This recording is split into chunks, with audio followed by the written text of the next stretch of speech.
we're going to clean the catalyst. We're going to go into the tools section, then we're going to go to the clean analyzer. Okay, it gives you a bunch of instructions to follow. We're going to open this door, and then we're going to slide these up.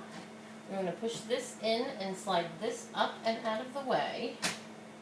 We're going to take this disc in here and take it out very carefully. We're going to push all of these lenses out so that they can all be cleaned of any blood and debris that gets on them during the testing process. And then we are going to take an alcohol swab and we're going to go around twice. So we're going to clean it twice. Okay, we'll start with this. Oh, I'm sorry. We'll start up here so we know where we started and finished. I'm just going to go around.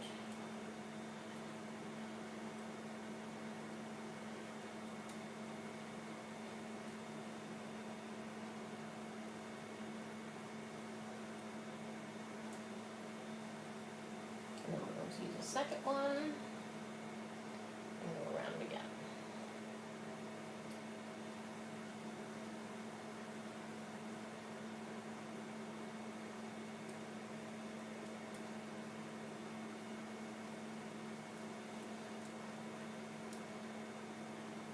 And then we're going to dry it with the optical tissue.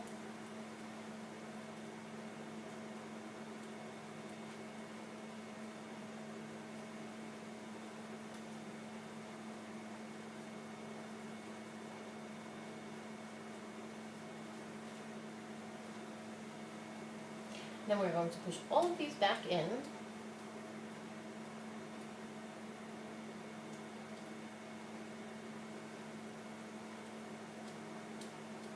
We're going to lay this down, and we're going to take our pads and we're going to clean the inside. We're going to go all around this except for where the eye is. We are not going to clean the lens that is in there. I'm going to do it in a counterclockwise motion, and again we're going to do it twice, and we are just trying to clean up any blood or debris that came out of the slides during the testing procedure. And then I'm going to take another alcohol swab, and there's a cup in here that also collects debris in the process of, we're just going to take any dry blood out of that, so we're just going to clean that up. We're going to put this back in. We're going to take this, we're going to flip it over. I'm going to put this back in.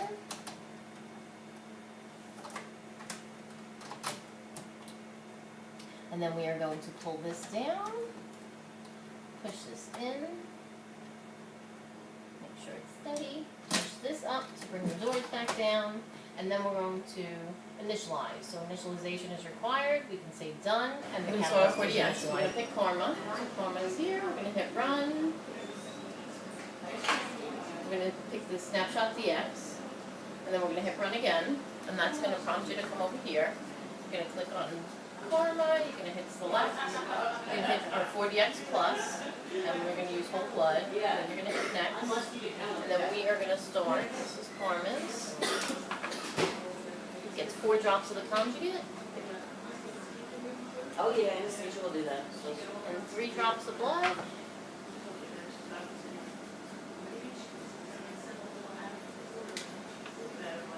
Go to titrate.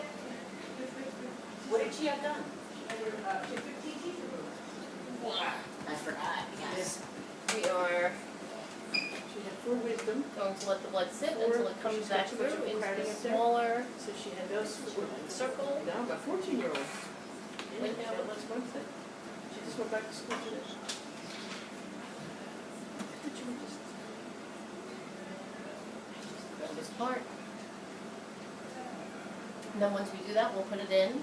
We'll snap it, and then we'll put it in the machine, and the machine will transfer the results to AVMA when we're ready. When it's ready in 8 minutes. It's just starting to enter the window now. We can snap it. The results in, transfer process. Snapshot to the AVMA. where you entered, a requisition number comes up, and they come right over. So Carmen is all negative for her 40X Okay, test. for For fecal flotation, I'm actually going to use a fecalizer, which already has the strainer in it. So I'm going to get 2 grams of stool.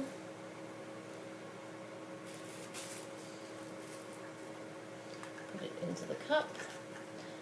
I'm going to mix a small amount of the fecal flotation medium with it so I can mix it up.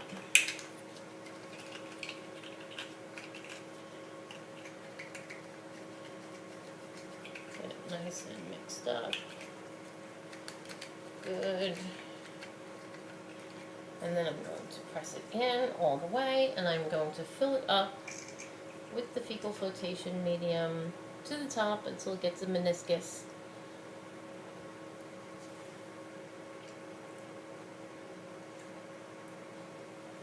I'm going to put a cover slide on top of that, a cover slip on top of that. Perfect. And that is going to sit for 15 minutes. Since the timer went off for the fecal flotation, so we are going to check. I'm going to put the cover slip onto the slide. We're going to move it over to the microscope where we are going to look at the parasites and ova under the microscope under 100.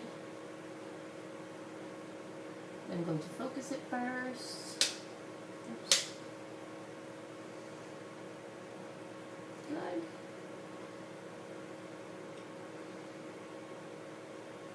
Good, and I'm going to look at it again in a horizontal and vertical crisscross pattern across both ways to ensure that I see any overrun parasites that are. Okay, so now I'm preparing for the fecal flotation with centrifugation. So we will take our stool, our feces, and put some in a cup. And I'm sure it would work with the fecalizer and the strainer as well, but we'll do it both ways. This way we have both experience doing it both ways, in case there are no fecalizers around. So we will mix. Since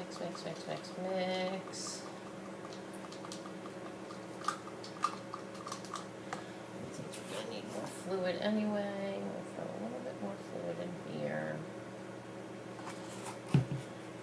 And that is the zinc sulfate, the fecal flotation material.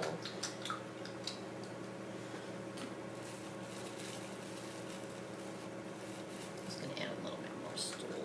It's not breaking up quite as nicely as I would like it to.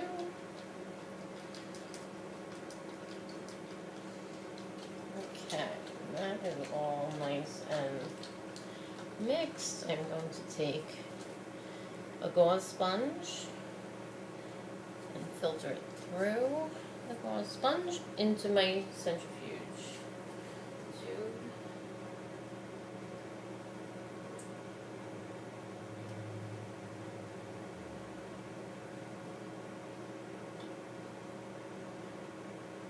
I'm going to leave a little space at the top because I do not have a fecal centrifuge. Place this in here. Fill another one with water. Balance. And I'm going to set it to fecalizing. And I'm going to place it in the holder. I'm going to fill it up to the top. I'm going to form a meniscus. I'm going to place my cover slip on top of my slide, and I'm going to set my slide for 10 to 15 minutes. Okay, it's set for 14 minutes. Centrifugation is done. I'm going to take a microscope slide. I'm going to take the top. I'll put it right down on the slide. And we are going to look under the microscope, again, horizontally and vertically, to see if there are any overrun parasites. And this looks like a really good sample. I'm going to prepare for the direct smear. I'm going to take a small amount of stool and put it on the slide. I'm going to mix it around.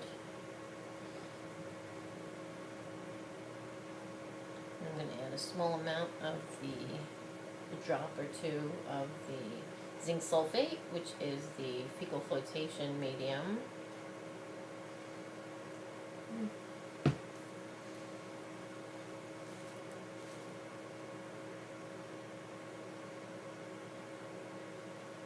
a nice thin layer so that it can be observed well under the microscope. And then I will fix a cover slide right on top. And then we'll prepare to look at it under the microscope.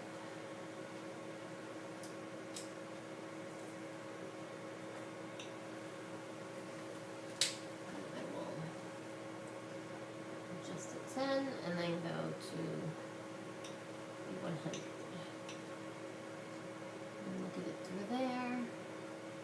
And I will go in a horizontal cross pattern, vertically and horizontal, to make sure I don't miss anything on the slide as I focus in and out. Okay, now we are going to do the sedimentation. So we are going to take some stool, put it in our cup, fill our cup with some fluid, some of the fecal flotation medium.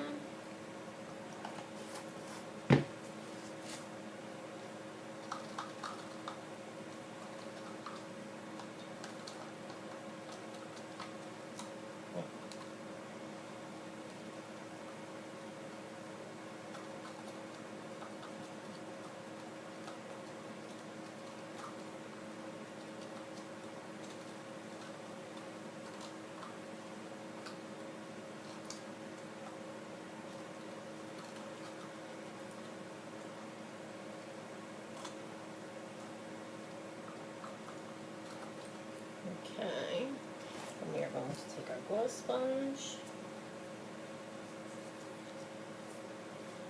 stick it in our cup, get our centrifuge tube, centrifuge it out, strain it out rather.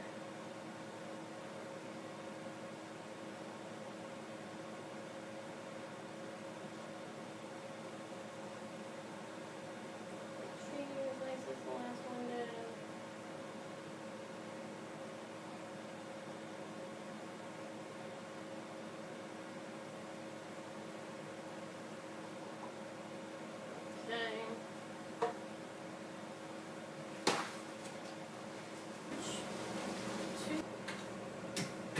Again for the fecal 1.5. Okay, our centrifuge is done for the sedimentation. We're going to take this off. We're going to slide off the water. So we're gonna off the fecal very carefully. We're going to take our pipette. We're going to take the top layer of the stool off with the pipette, and then put a drop of that on our slide.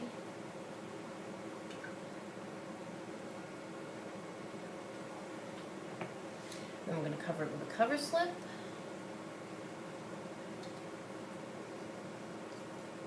And we're going to look at that under the microscope and see what we see.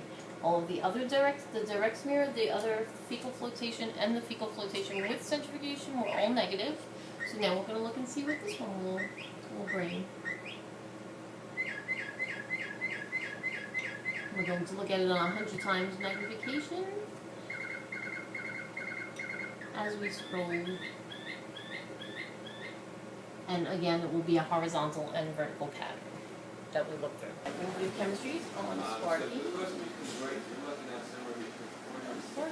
I'm going to pick up lasers like and our catalyst.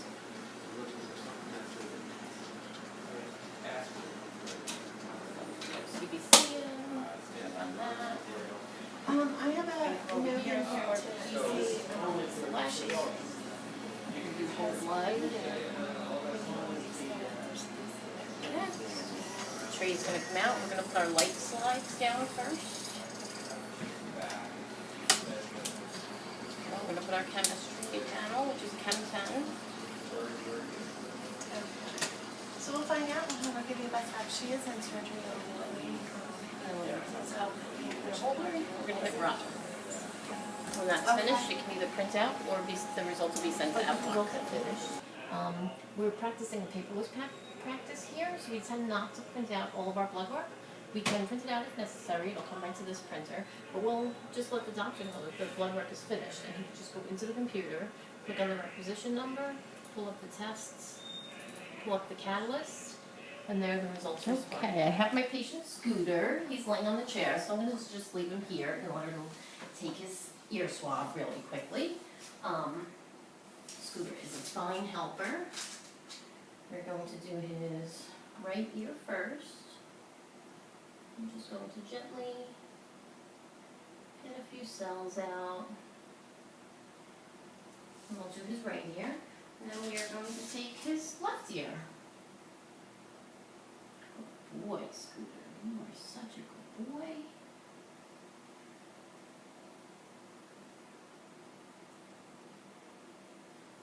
Very good. And then I know, I'm sorry. Tell the difference, we're just going to break his left side to bring it over to the slide to make up the slide for his to view under the microscope. Okay, we have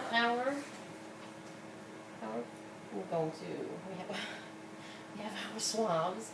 We are going to roll gently onto the microscope. We're going to put the left on the left side and the right on the right side. Roll very nicely for Scooter's ear swabs. Then we are going to heat fix it to melt off any wax. Let's just very quickly under the heat. I like to take the back and just make sure nothing got, there's no debris left from the lighter on the slide. So I just remove that before putting it in the dip quick. The dip quick stain. Okay, oops. So we're going to put it in the fixative for 10 to 15 seconds.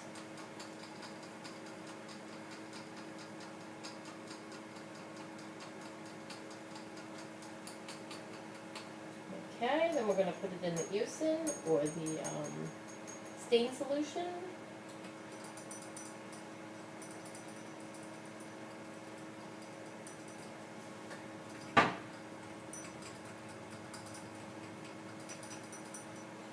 And then we are going to move it to the counter stain, or the thiazine, which is the third and final stain. And they're all in there for 10 to 15 seconds.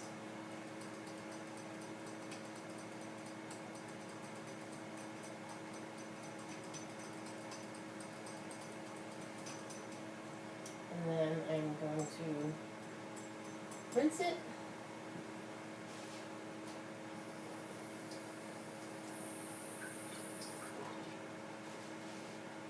I do not have paper to dry it, so I am going to let it air dry for a few minutes. Okay? We are going to look at it under the microscope. We are going to look at it under 4 times, 10 times, and 100 times, and see if we see anything.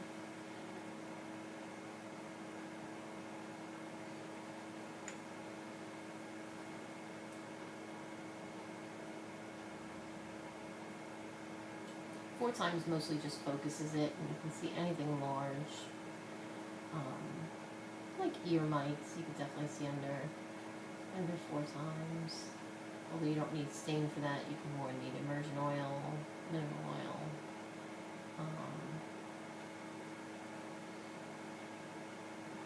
Scooter gets Revolution every month, so we know that he does not have ear mites, or should not have ear mites. To move on to the 10-time magnification.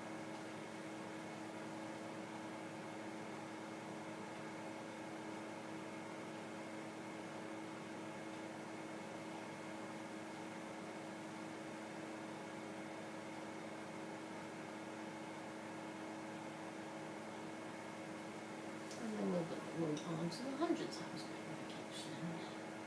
And his right ear, he just has earwax.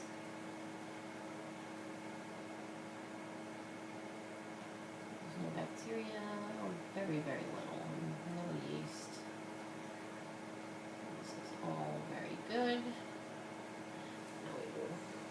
turn it back to the smaller as we go over to the other side of the slide to his left ear. We'll focus in on that.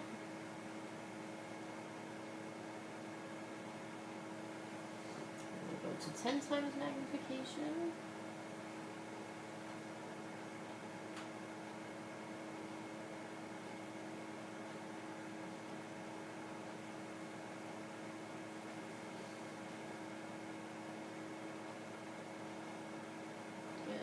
I'm seeing things that could be yeast. So we're going to go to the higher magnification. And that's exactly what they are. So he has yeast in his left ear.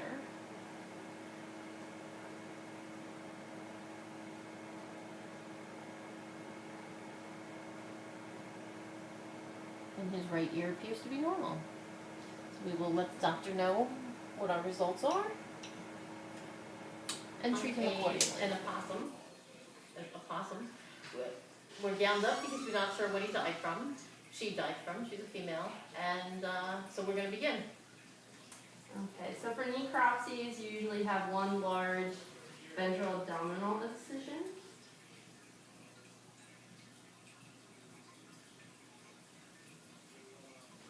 You want to go right from underneath the rib cage all the way down to the pelvis and through all the subacute tissue until you get in the abdominal cavity.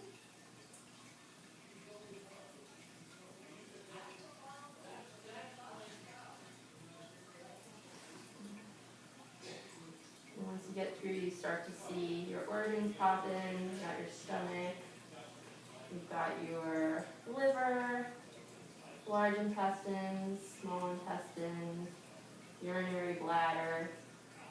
Since this is a female, you'd also have her uterus in here. If she was a dog or a cat, she's a possum, so she has a little pouch.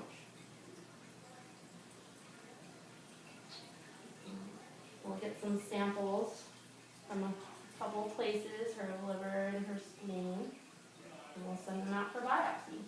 You can just pull.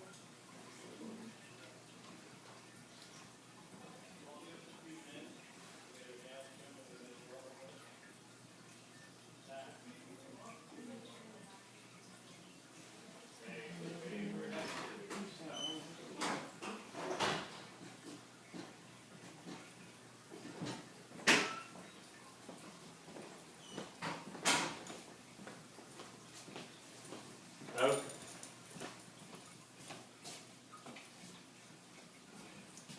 She says, I do like to eat.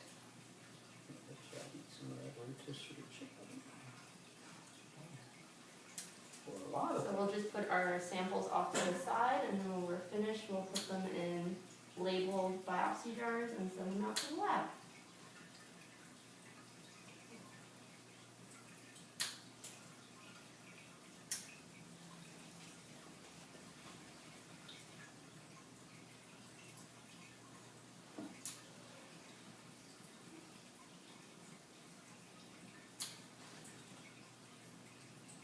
And that's it.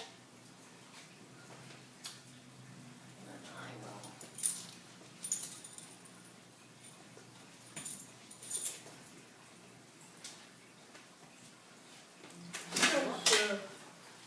Baking chicken?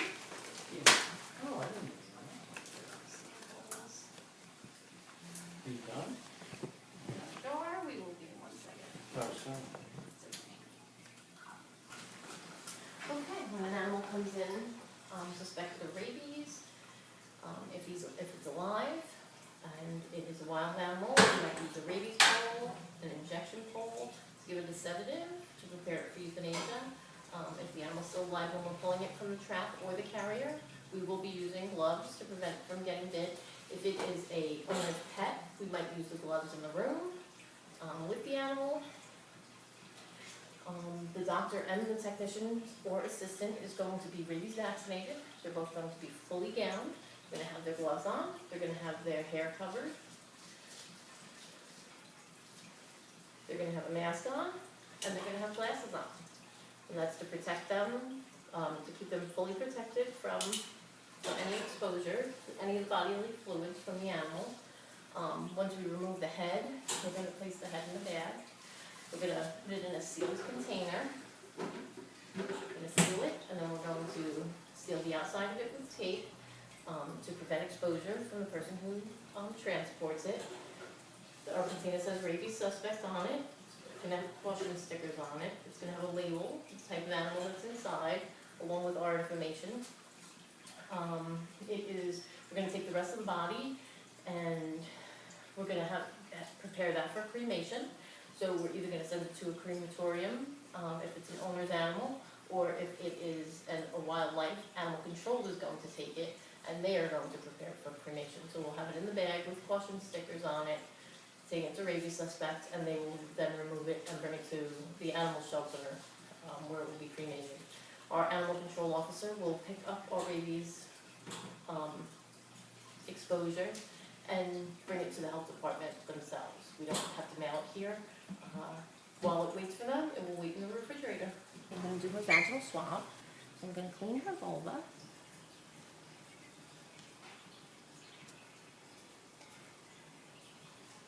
Note that there is no vulva swelling.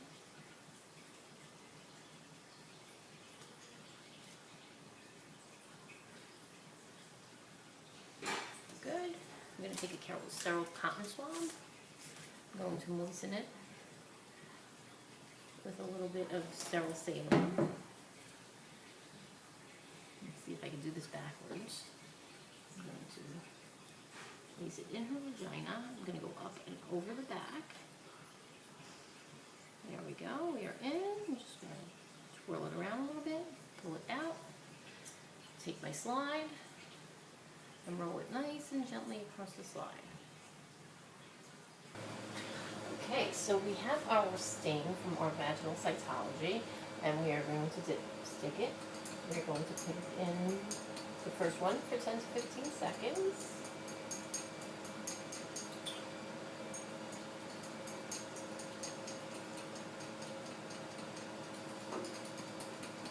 And then we're going to move it to the Eusin for 10 to 15 seconds.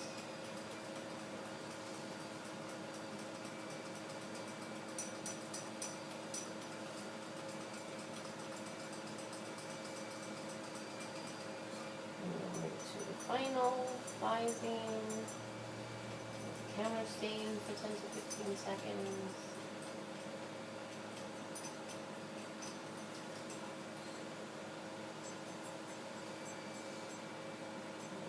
Rinse it off.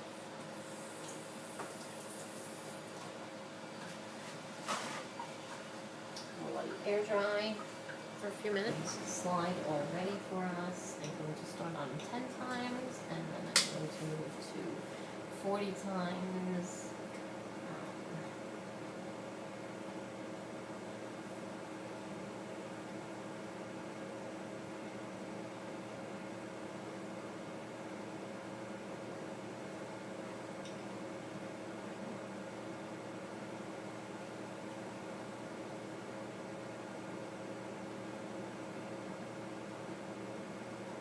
Okay, very good.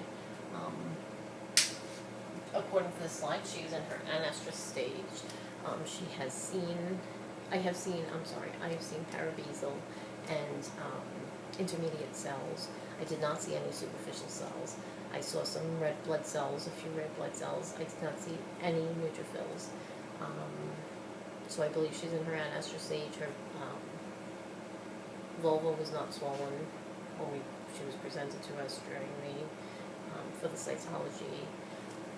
During this stage, she won't be attracted to males. Males won't be attracted to her. She's not attracted to them.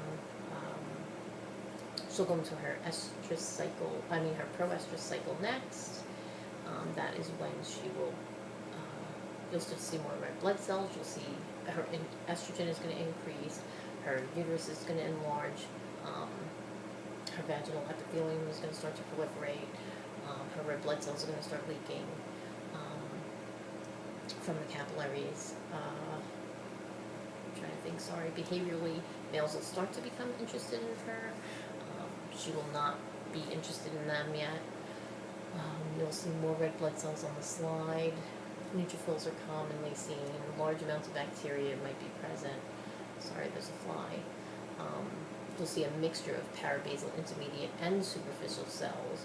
Superficial cells indicating that she's very shortly away from estrus or coming out of estrus. So once you see this, a few superficial cells, you'll start to notice that she's going to start to go into estrus. Estrus is when she's in heat. Ovulation is occurring, her estrogen is decreasing, her progesterone is increasing. She's going to be more attracted to the males, she's going to stand for coitus. You're going to see all superficial cells during this stage. They're going to be anuclear, they're going to be cornified. You'll virtually see no other cells. Basically, you're not going to see any other cells. You may see bacteria attached to the superficial cells, and you might see some erythrocytes. Neutrophils are going to be absent. Then she's going to move into the diestrous cycle. She's no longer going to be receptive to the male. Microscopically, you're going to see a rapid decline in the number of superficial cells. It might go from 100% superficial cells to less than 25% in 24 hours. You'll see a rapid decline. You'll start to see the other types of cells. You'll start to see abundant cytologic debris, so you'll definitely start to see signs that she is leaving the cycle. However, diestrus and anestrus can be hard to differentiate between. The vulva is no longer swollen either. And as well, getting a cytologic sample from a pregnant dog is also looks similar to the diestrus stage or the anestrus stage. Okay, we're going to do our skin scraping. We are just going to pinch her skin a little bit over here. We have a little spot. We're going to take the blade, we're going to put it in a little of the mineral oil. We're going to milk the skin. If she has any mites, it'll bring them to the surface a little bit. Then I'm going to scrape her skin until I get a slight abrasion. I'm going to collect that along with all of the fur and put it on her slide. Good.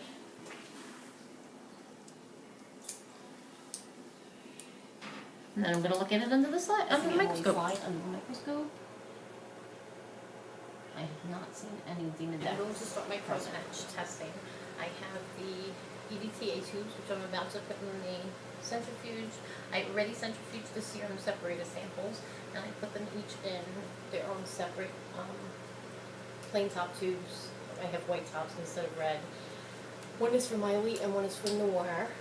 I just pig-headed off the plasma from the EDTA to blood cells, and I'm going to wash them each. So this is Miley's blood cells.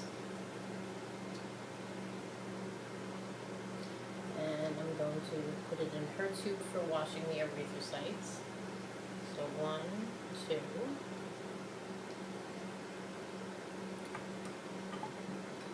And then I'm going to take Noir's.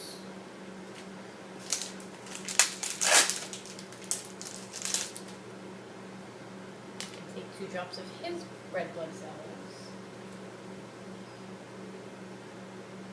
And put it in his tube for washing.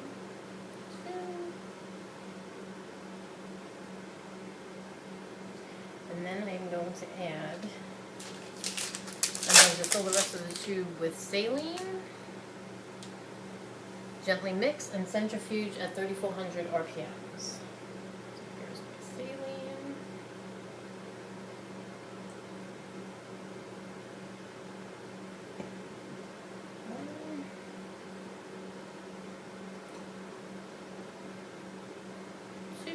We're going to decant her liquid and do it again. This is her first washing. I did notice that the red blood cells at the bottom are much redder in this second washing. So I'm going to mix up the bottom a little bit. Then add the rest. So do the same thing.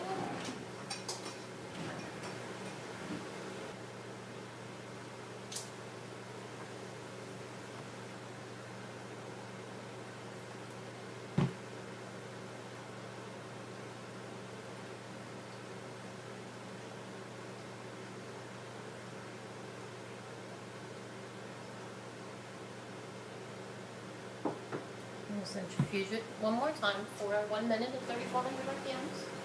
Miley's. Hers.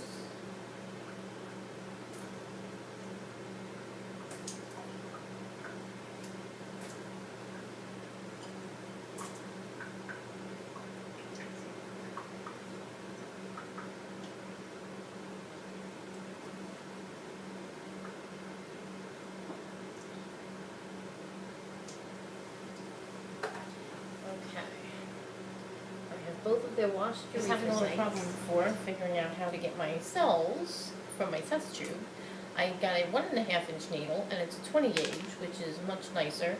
I don't have to worry about killing my cells or lysing them, I should say. So what I want is a sample of 0.02 of the red blood cells to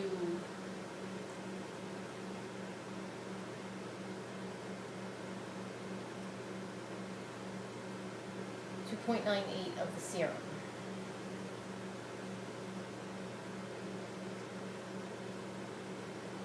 Which is exactly that amount. So I'm going to take Noir's and put it in his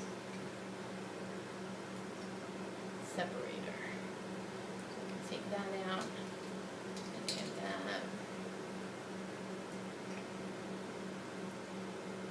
For Noir, and do the same for Miley.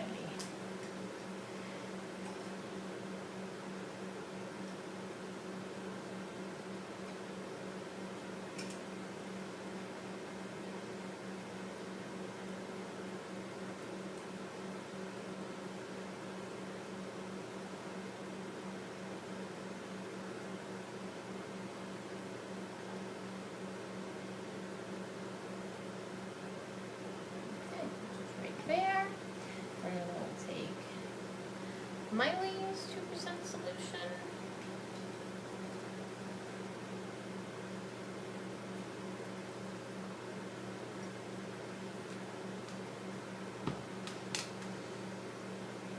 And then I'm going to take 2 fresh needles and I'm going to add 0.98% sodium chloride. 0.98 mLs of sodium chloride, which is what that is to each of them.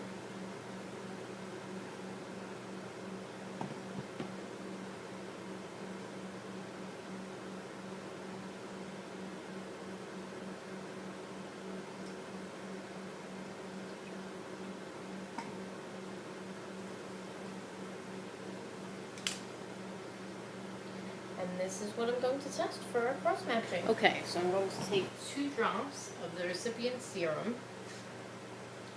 1, 2. And I'm going to place in 2 drops of Miley, who is the donor, her erythrocyte solution. So 1, 2.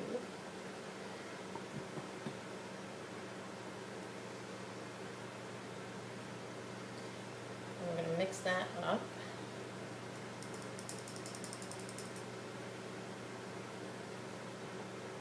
And then I'm going to take 2 drops of Miley's serum.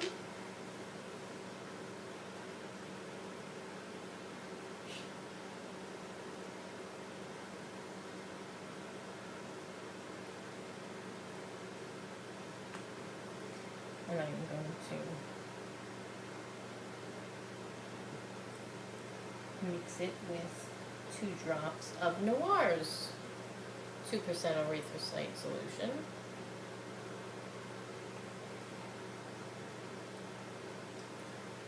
Mix that up. And for their controls, I am going to take, here's Miley's control, I'm going to take 2 drops of her serum, of her erythrocyte solution, 2, and mix it with 2 drops of her serum, 1, 2, mix that up. And then for Noir's control, which is here, I'm going to take 2 drops of his erythrocyte solution and mix it with 2 drops of his serum. I'm going to shake. Mix these up gently, so these 2 are the controls. And these 2 finished. Spinning them down, they will spin down for a minute. I do not see any macro agglutination, and it looks the same on the controls. These are both the controls, and these are the cross match. So I do not see any macro agglutination. I will. Yeah, I am not seeing any autoagglutination. This is the minor cross match. This is a control.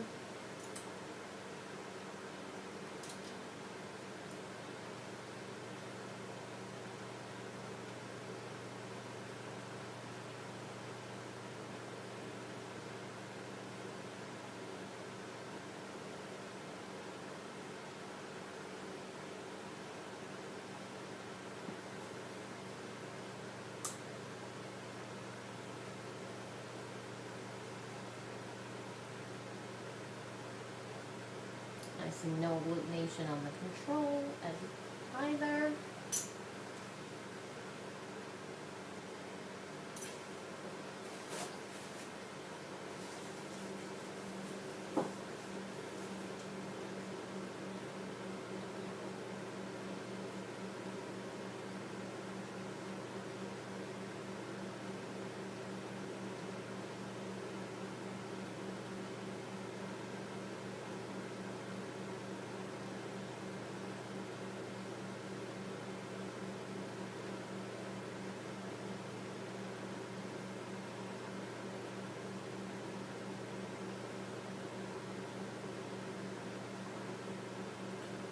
I do not see any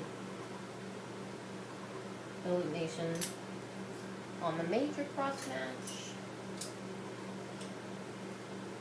And this is the second control.